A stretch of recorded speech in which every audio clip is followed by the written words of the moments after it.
É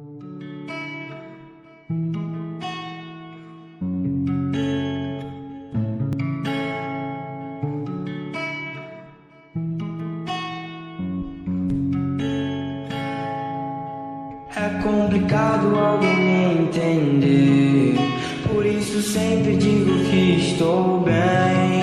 A ansiedade já me dominou, e se eu não desejo a ninguém, seus julgamentos machucam demais.